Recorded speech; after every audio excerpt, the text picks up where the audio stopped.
नमस्कार मित्रों, आपके अपने YouTube चैनल हिंदी दर्पण के प्लेटफार्म पर मैं सभी मित्रों का स्वागत करता हूं। जी हाँ, आप सभी श्रेष्ठ जनों का मैं स्वागत करता हूं और मैं आशा भी करता हूँ आप लोग अपनी तैयारी को बरकरार बनाए होंगे। तैयारी बिल्कुल आप करते रहिए, ठीक है। प्रैक्टिस सेट भी साल करते रहिए। इससे पहले हम लोग आज अलंकार पढ़ेंगे। कल हम लोग कबीर पढ़े थे, आज अलंकार को भी देख लेते हैं कि अलंकार की क्या है। इससे पहले कुछ पंक्तियों को मैं मोटिवेशनल पंक्तियाँ उसको देखते हैं। जैसे कि है, सरासर भूल करते हैं, सरासर भूल करते हैं उन्हें जो प्यार करते हैं, बुराई कर रहे हैं उसे अस्वीकार करते हैं, उन्हें फुर्सत कहाँ मुझसे मिलने का, किसी से पूछ लेते तो यही उपकार करते हैं। जी, आपका बहुत बहुत स्वागत है आपके अपने यूट्यूब चैनल हिंदी दर्पण के प्लेटफार्म पर। जी हाँ मित्रों, आप लोग कोई समस्या हो तो भी आप कमेंट या व्हाट्सएप नंबर डिस्क्रिप्शन में दिया हुआ है, उस पर भी आप व्हाट्सएप कर सकते हैं कि ये समस्या हमें है, ये नहीं समझ क्वेश्चन में आ रहा है, या कुछ भी समस्या लगे आप लोगों को तो बेहिचक व्हाट्सएप कर सकते हैं। जी हाँ, तो आज हम लोग अलंकार पढ़ेंगे। जी हाँ, अलंकार, जो अलंकार जैसे एक शरीर के, मान लीजिए इसे एक शरीर के जैसे अंग हैं, आँख है, नाक है, कान है, उसी प्रकार काव्य के भी कुछ अंग होते हैं। जी हाँ, काव्य के कुछ अंग जैसे रस है, छंद है, अलंकार है, ये भी काव्य के अंग है। अलंकार का अर्थ होता है शाब्दिक आभूषण। जी हाँ, अलंकार का अर्थ होता है आभूषण। ये काव्य का वह तत्व है जो किसी पंक्ति के आकार उसके या सौंदर्य को बढ़ा देता है। ये वह तत्व है जो काव्य के सौंदर्य को बढ़ा देता है, उसे अलंकार कहते हैं। और अलंकार किस शब्दों से मिलकर बना, जैसे अलम धम क्री धन धन, अलम धर्म क्री धन घच, प्रत्यय के योग से अलंकार बना है। अलंकार कितने प्रकार के होते हैं, अलंकार के जनक कौन है। जी हाँ, इन सब चीज़ों को हम लोग जो विस्तृत अध्ययन करेंगे, कोई भी क्वेश्चन यहाँ से मिस नहीं होने पाएगा। अलंकार कितने प्रकार के होते हैं, अलंकार की कल्पना सर्वप्रथम किसने की, इसका वैज्ञानिक वर्गीकरण किसने किया, इस सब चीज़ों को हम लोग देखते हैं। जैसे अलंकार संप्रदाय, जैसे रस संप्रदाय के जनक या प्रस्तोता भरत मुनि जी हैं, उसी प्रकार अलंकार संप्रदाय के प्रस्तोता भामा जी, इनका एक रचना है काव्य अलंकार। जी हाँ, काव्य अलंकार है। इसे जो 6वीं शताब्दी में लिखी थी, उसमें इसे में इसका अलंकार का अध्ययन किए थे भामा जी ने, और इसका वर्गीकरण जो है रुद्रट ने किया था, जो 2 अलंकार माने थे, शब्द और अर्थ। जी हाँ, शब्द और अर्थ 2 अलंकार माने थे। और कुछ विद्वान एक उभय अलंकार को भी कल्पना की थी, उसको हम भी बताएंगे विस्तृत है। इसके पहले जैसे देख लेते हैं कुछ इसकी भूमिका है, क्या है, कैसे इसका जन्म हुआ, किस प्रकार हुआ। जैसे भरत मुनि ने अनजाने में यमक दीपक, यमक दीपक, जैसे देख लीजिए यमक है, दीपक, उपमा, यमक दीपक उपमा और एक रूपक,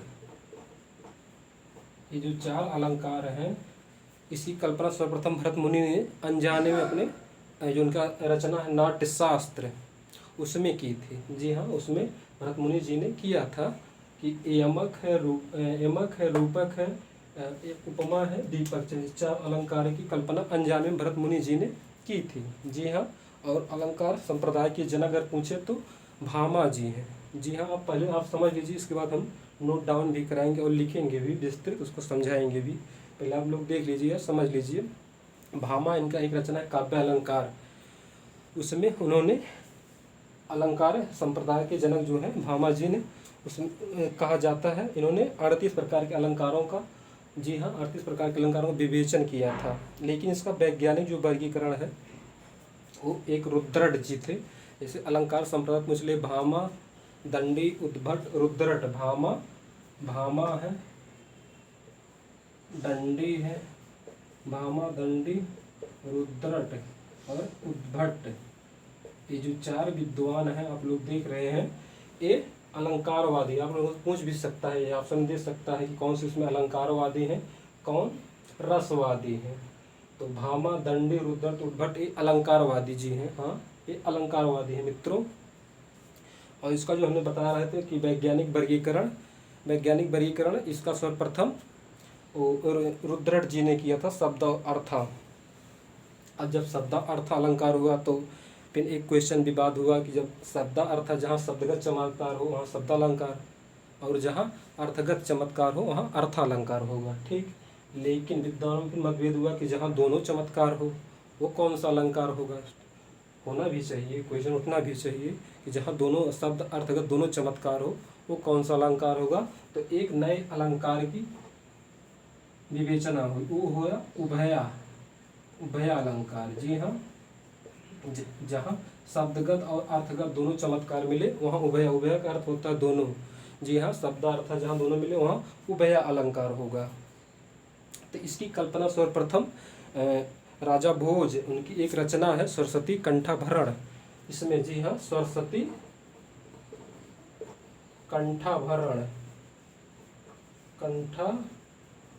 पहले आप लोग समझ लीजिए, हम लिखाएंगे इसका विस्तृत भी। सरस्वती कंठाभरण में राजा भोज ने उभय अलंकार की कल्पना किया, इसको माना कि एक उभय अलंकार भी होता है जहाँ शब्द अर्थ दोनों चमत्कार मिले वहाँ उभय अलंकार होगा, और कहना भी चाहिए। इस प्रकार हम लोग समझ ले। अब आइए हम लोग देखते हैं अलंकार की परिभाषा क्या है, अलंकार है कितने प्रकार के होते हैं, इन सब चीज़ों को हम लोग विस्तृत देखेंगे। जी हाँ, विस्तृत है। और आप लोग प्लीज़ वीडियो को लाइक सब्सक्राइब शेयर जरूर करें। जी हाँ, अलंकार का इसे हम लोग देख लेते हैं, इसका अर्थ क्या होता है अलंकार का। यहाँ से देखते हैं, इसका शाब्दिक अर्थ होता है,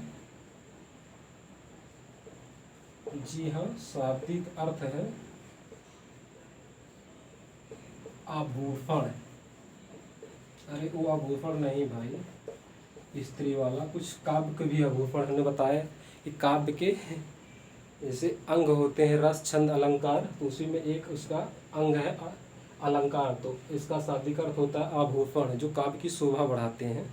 जैसे छंद है, कहाँ तुक कहाँ विराम कहाँ यत लगेगा, वो भी महत्वपूर्ण। तो एक इसमें भी है अंग में, काव्य के अंग में अलंकार।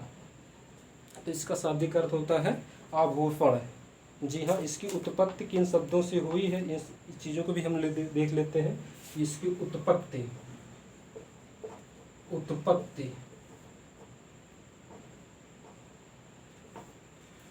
किन शब्दों से हुई, तो है हम लोग इसको भी देख लेते हैं। अलम धनक्री, जैसे देखिए आप तोड़ेंगे अलम धनक्री धातु धन घच, प्रत्यय के योग से अलंकार शब्द का जन्म हुआ है। जी हाँ, अलम धनक्री धन घच प्रत्यय के योग से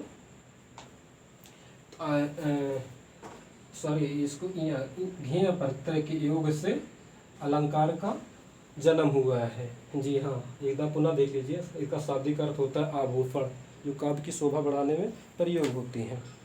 तो इसकी परिभाषा हम लोग भी देख लेते हैं, परिभाषा क्या कह रही है। एक भी क्वेश्चन मिस नहीं होगा अलंकार से, हम पूरी कोशिश करेंगे। अलंकार वह काव्य वह तत्व है जो किसी अलंकार काव्य का वह तत्व है। इसे आप लोग देख सकते हैं अलंकार परिभाषा में, इसकी अलंकार काव्य का वह तत्व है। जी हाँ, अलंकार काव्य का वह तत्व है जो किसी भी पंक्ति में आकर, जो अलंकार काव्य का वह तत्व है जो किसी भी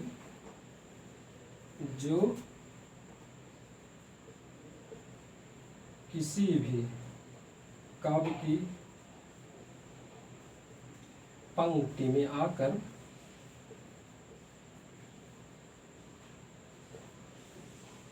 उसकी, देखिए उसकी शोभा बढ़ा देता है, शोभा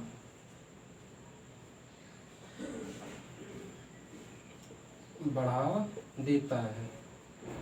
जी हाँ, परिभाषा क्या है आप लोग देख लीजिए। अलंकार और काव्य का वह तत्व है जो किसी भी काव्य की पंक्ति में आकर उसकी शोभा बढ़ा देता है या सौंदर्य बढ़ा देता है, उसे अलंकार कहते हैं। तो अब देख लीजिए भरत मुनि के अनुसार, भरत मुनि में 4 प्रकार के अलंकारों का विवेचन के, जैसे यमक है, दीपक है, उपमा है, रूपक है।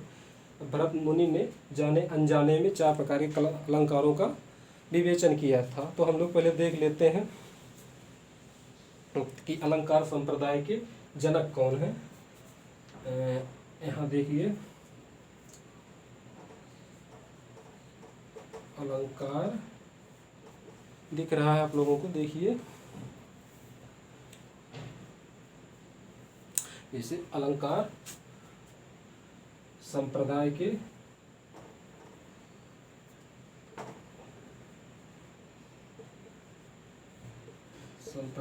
प्रस्तोता भामा जी हैं। इनकी एक रचना थी काव्य अलंकार, 6वीं शताब्दी में लिखे थे, उसी में इसका विवेचन किए थे। काव्य अलंकार रचना जो इनकी है भामा की, वो है काव्य अलंकार। काव्य अलंकार 6वीं शताब्दी में जो लिखे थे, 6वीं सदी में, इसी में उन्होंने इसका विवेचन किया था। और अलंकार आगे हम लोग देखते हैं।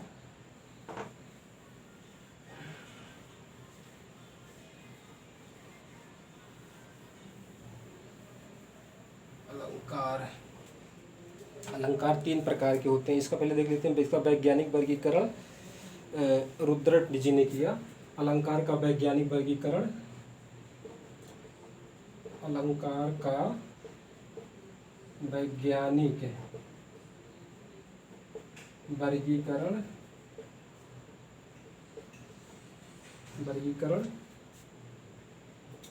रुद्रट जी ने किया। जी हाँ, उन्होंने रुद्रट जी ने किया। इन 2 अलंकार को माना, एक शब्दालंकार,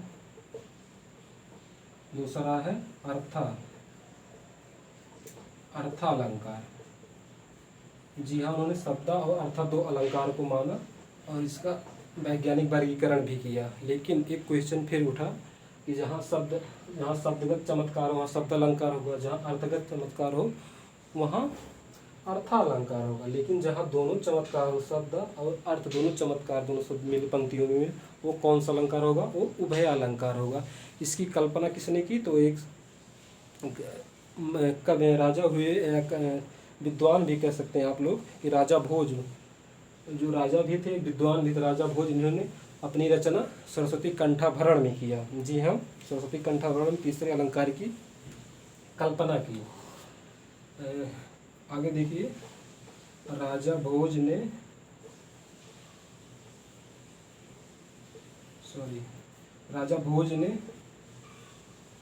अपनी रचना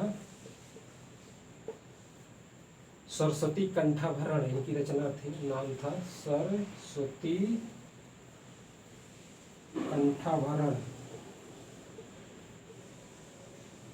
कंठाभरण में उभय अलंकार की कल्पना की। इस प्रकार कुल 3 अलंकार उभय अलंकार की कल्पना की। जी हाँ मित्रों, उभय अलंकार की कल्पना की किसने की? तो राजा भोज आप लोगों से पूछ भी सकता है कि उभय अलंकार की कल्पना किसने की? तो राजा भोज ने किस रचना में की? तो सरस्वती कंठाभरण में की। अलंकार का वैज्ञानिक वर्गीकरण किसने किया? तो रुद्रट जी ने किया। कौन? वो शब्द और अर्थ। अभी अगला क्वेश्चन से, राजा भोज ने अपनी रचना सरस्वती कंठाभरण में उभय अलंकार की कल्पना की। जी हाँ, उभय अलंकार की कल्पना की। तो हम लोग देख लेते हैं अब शब्दालंकार किसे कहेंगे, इसकी परिभाषा, ये सब हम लोग देख लेते हैं, जो आप लोगों की बहुत महत्वपूर्ण है। कोई भी टॉपिक नहीं बचेगा।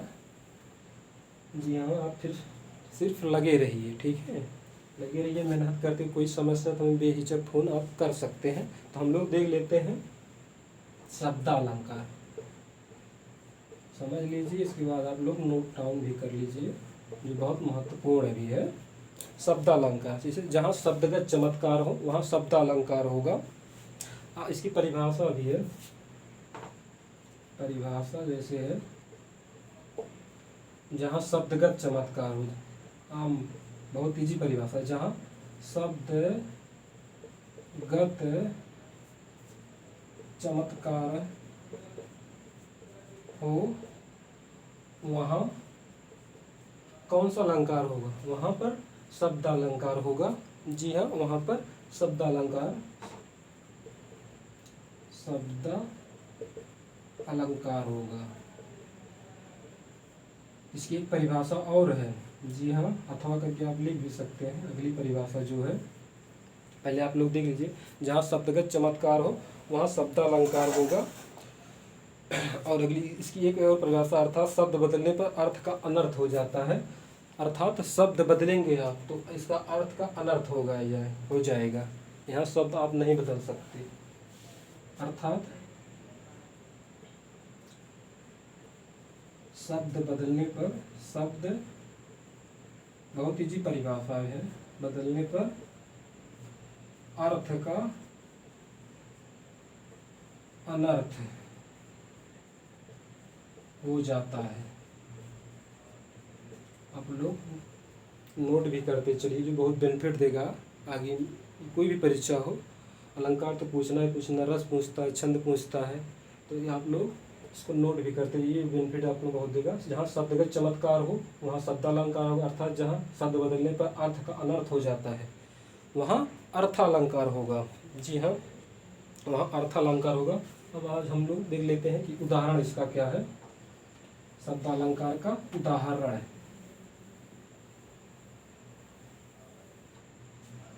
जैसे आज का उदाहरण इसका है,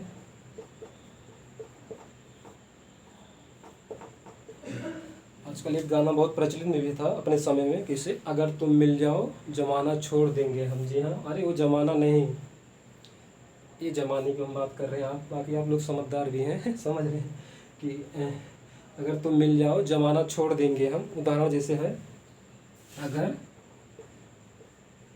तुम, कोई गाते हुए जा रहा था, अगर तुम मिल जाओ, अगर तुम मिल जाओ जमाना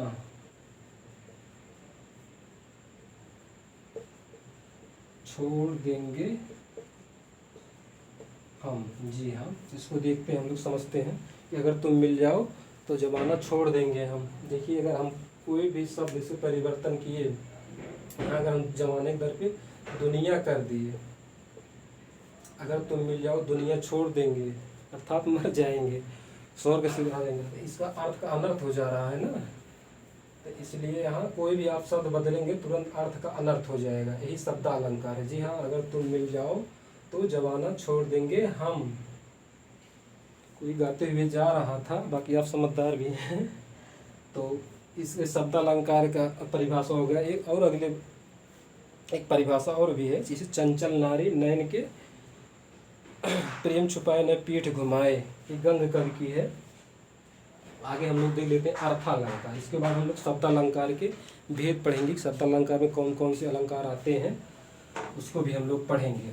जी हाँ, अब अर्थालंकार समझ लेते हैं हम लोग कि अर्थालंकार क्या है। अर्थालंकार तो इसकी आम परिभाषा, इसकी परिभाषा भी है, जैसे जहाँ अर्थगत चमत्कार हो वहाँ अर्थालंकार होगा। जी हाँ, जहाँ किसी काव्य की पंक्ति में अर्थगत चमत्कार हो, इसका आप लोग लिख सकते हैं कि जहाँ किसी काव्य की पंक्ति में अर्थगत चमत्कार हो वहाँ पर अर्थालंकार होगा। जी हाँ मित्रों, वहाँ पर अर्थालंकार हो। जहाँ देख लेते हैं, जहाँ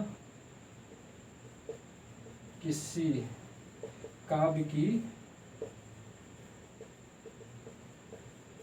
पंक्ति में अर्थगत चमत्कार हो वहाँ अर्थालंकार होगा। जी हाँ मित्रों, वहाँ अर्थालंकार होगा। जहाँ किसी काव्य की पंक्ति में अर्थगत चमत्कार हो वहाँ अर्थालंकार होगा। तो इसकी एक उदाहरण पर देख लेते हैं कि इसका उदाहरण भी क्या है। उदाहरण हम लोग भी समझ लेते हैं। प्लीज़ आप लोग लाइक सब्सक्राइब शेयर जरूर करें मित्रों। जो लोग सो रहे हैं उनको जगाएं भी, बिल्कुल बज चुका है हिंदी दर्पण पर।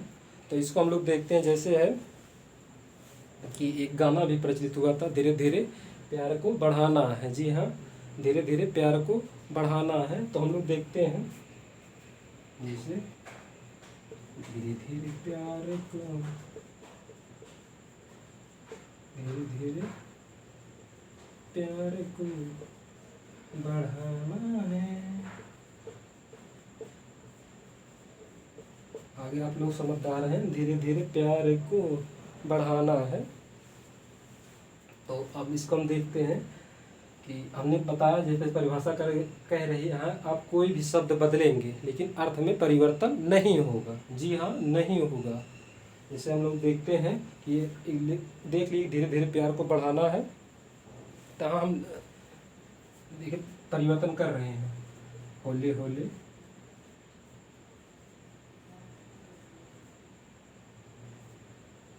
जी हाँ, होले होले प्रेम को गति देना है। जी हाँ, होले होले होले होले प्रेम को गति देना है।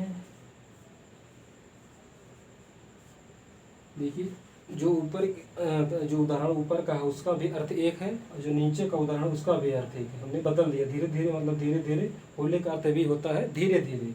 जी हाँ, प्यार को, यहाँ प्यार को हमने प्रेम को कर दिया, प्यार के दर पे प्रेम रख दिया। बढ़ाना है, बढ़ाना दर पे गति को कर दिया, गति माने तीव्र, अर्थात परिवर्तन नहीं हुआ इसके अर्थ में। जी हाँ, वही अर्थालंकार होगा। धीरे धीरे प्यार को बढ़ाना है या होले होले प्रेम को गति देना है, दोनों का अर्थ एक ही हो रहा है। लेकिन शब्दालंकार में अगर आप बदलेंगे, अगर तुम मिल जाओ जमानत छोड़ देंगे, तो परिभाषा ने बताया था अगर वहाँ पर परिवर्तन कर रहे हैं दुनिया के दर पे जमाना का, अगर दुनिया कर दे रहे हैं तो अर्थ का अनर्थ हो जा रहा है। लेकिन यहाँ पर ये चीज़ नहीं है। जी हाँ मित्रों, ये चीज़ नहीं है। ठीक, जी बहादुर से लगे रहो, आप सबकी वजह से हम हैं। ठीक है, गर्मी। और हम लोग देख लेते हैं, जैसे हमने बताया था कि हम लोग कुछ रचनाओं को भी देखेंगे, कौन कौन सी रचनाएं हैं उसको। जैसे कालिदास की कौन कौन सी रचना है उसको देख लेते हैं। इसके बाद जैसे कालिदास की नाटक कौन कौन से हैं, कालिदास की अन्य रचना काव्य कौन कौन से हैं, इन सब चीज़ों को भी हम लोग देख लेते हैं कि क्या क्या है उसमें। जी हाँ, आज हम लोग पिछली क्लास में वादा भी किया था कि एक रचना हम लोग भी देखेंगे, जैसे कालिदास। तो इसको हम मिटा देते हैं। कालिदास के 3 नाटक जैसे हैं, हमने एक फार्मूला बनाया, कालिदास MBA किए, जैसे MBA कालिदास नाटक में MBA किए, और RK फार्मूला याद करने का, मालविक्रम विक्रमोर्वशीयम अभिज्ञान शाकुंतलम, इनका 3 नाटक हो गया। जी हाँ, ये 3 नाटक है। RK रघुवंशम और कुमार संभवम, इनके 2 महाकाव्य हैं और 2 खंड काव्य, ऋतु संहार है और एक और है मेघदूत। ऋतु संहार और मेघदूत है।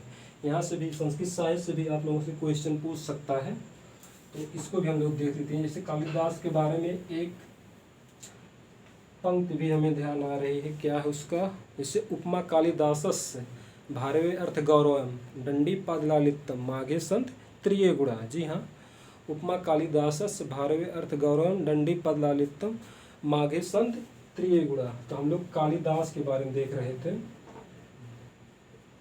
कालिदास, इनके नाटक देख लेते हैं। नाटक कौन है, तो MBA है, MBA है। यहाँ इनके देख लेते हैं